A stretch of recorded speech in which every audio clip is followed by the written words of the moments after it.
মঞ্চত উপবিষ্ট ৰাইজৰ দল কৃষক মুক্তি সংগ্ৰাম সমিতি ছাত্ৰ মুক্তি সংগ্ৰাম সমিতি জাতীয় নাৰী বাহিনী আৰু জাতীয় যুৱ বাহিনীৰ সদস্যসকল তথা ৰাইজৰ দল আৰু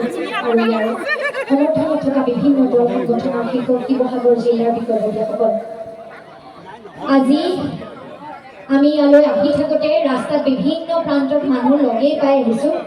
ৰাস্তাত বিভিন্নখন গাড়ী ভিৰ আৰু তাৰ পাছত ইয়াত আহি যেতিয়া পাইছোঁ সন্মুখত হাজাৰ হাজাৰ জনতা আৰু আহি আছে হয়তো আজি এই বৰ্ডিং খেলপথাৰত থিয় হ'বলৈ ঠাই নোহোৱাকৈ ইয়াত জনতাৰ ভিৰ হ'ব এই পৰিস্থিতি আমি ইতিমধ্যে দেখিছোঁ আৰু ৰাইজ সোমায়ে আছে প্ৰতিটো ছেকেণ্ডত এই ৰাইজ যে আজি ইয়াত আহি ইমানখিনি ৰাইজে এই গৰমৰ দিনত ভাদ মাহৰ দুপৰীয়া থিয় হ'ব লগা হৈছে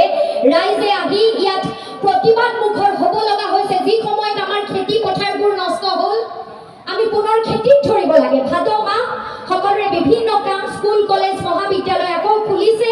সকলোৰে ছাত্ৰ ছাত্ৰী যাব লাগে আৰু তাৰ পাছত নিজৰ সকলো কাম বন একাষৰীয়া কৰি ভৰ দুপৰীয়া গৰমত ইয়াত আজি হাজাৰ হাজাৰ জনতা থিয় হ'বলৈ বাধ্য হৈছে হয়নে নহয়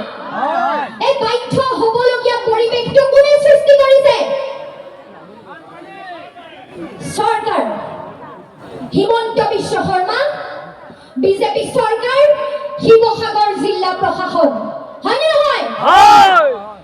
আমি আজি বানাক্ৰান্তৰ লগত লাগি থাকিব পাৰিব লাগিছিল বিগত দিনসমূহত বানাক্ৰান্তৰ ৰাইজৰ কাষত আমি থিয় দি আছো পথাৰৰ সময় ৰাইজে কঠীয়া বিচাৰি আছে বীজ বিচাৰি আছে আমি ৰাইজৰ কাষত থিয় হৈ কাৰোবাৰ ঘৰ বনাবলৈ কাৰোবাৰ কঠীয়া যোগান ধৰিবলৈ প্ৰয়াস কৰি আছো আৰু তাৰ মাজত সকলো কাম একাষৰীয়া কৰি আমি আজি ইয়াত প্ৰতিবাদ মুখৰ হ'ব লগা হৈছে কিয়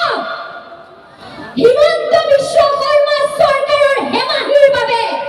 হিমন্ত বিশ্ব শৰ্মা চৰকাৰ আৰু শিৱসাগৰ জিলা প্ৰশাসন আৰু চৰকাৰৰ কেইজনমান বৰমূৰীয়া নেতাৰ খকৰ বাবে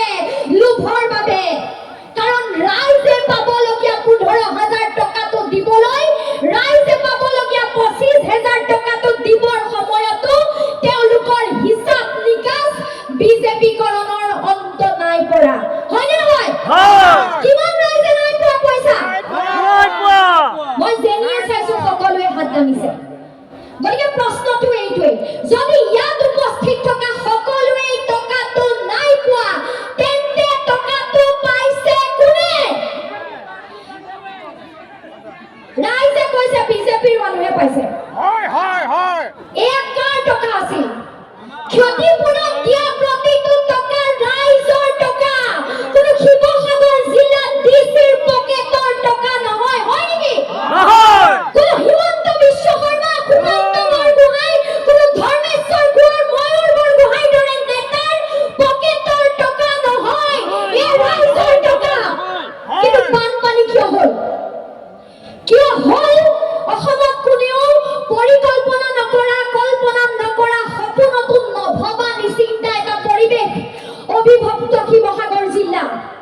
গৌৰৱ উজ্জ্বল আহোম ইতিহাসে গড়কা স্বৰ্গদেউ চাওলুং চুকাফাই সোণৰ অসম প্ৰতিষ্ঠা কৰা শিৱসাগৰ জিলা আজি নিশ্চিহ্ন হোৱাৰ কবলত কাৰ বাবে কেইজনমান মানুহৰ খকৰ বাবে কেইজনমান মানুহৰ কয়লাৰ প্ৰতি লোভ শিল বালি খননৰ প্ৰতি লোভ কয়লা চিণ্ডিকেট কয়লা মাফিয়া শিল বালি খননৰ লগত জড়িত কেইজনমান বিজেপিৰ মুঠা ফুটা নেতাৰ বাবে হয়নে নহয় নাম তেওঁলোকৰ উচ্চাৰণ হৈ আছে তেওঁলোকে এতিয়ালৈকে ক'ব পৰা নাই যে মোৰ বিৰুদ্ধে CBI তদন্ত দিয়ক কাৰ নাম ওলাইছে ৰাইজে কৈছে সুশান্ত বৰগোহাঁইৰ নাম ওলাইছে আৰু কাৰ ময়ূৰ বৰগোহাঁইৰ নাম ওলাইছে আৰু কাৰ ধৰ্মেশ্বৰ কোঁৱৰৰ নাম ওলাইছে বহু কেইজন ব্যক্তিৰ নাম ওলাইছে ময়ূৰ বৰগোহাঁইয়ে কৈছে কি কৈছে যে তেওঁ অহিংস নীতিত বিশ্বাস নকৰে শিৱসাগৰ জিলাৰ বৰ্ডিং ফিল্ডত থিয় হৈ কৈছো তেওঁ নিজৰ জিলাত থিয় হৈ কৈছো এইখন জিলাৰে বিধায়ক তেওঁ কি কৰিব ইমান ৰাইজ থিয় হৈ আছে কাক মাৰিব ইমান ৰাইজৰ কাক তেওঁ হিংসাত্মক পন্থাৰে দাবী দিব ধমকি দিব আমি চাই ল'ম চাবনে নাই ইমান যদি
দাবী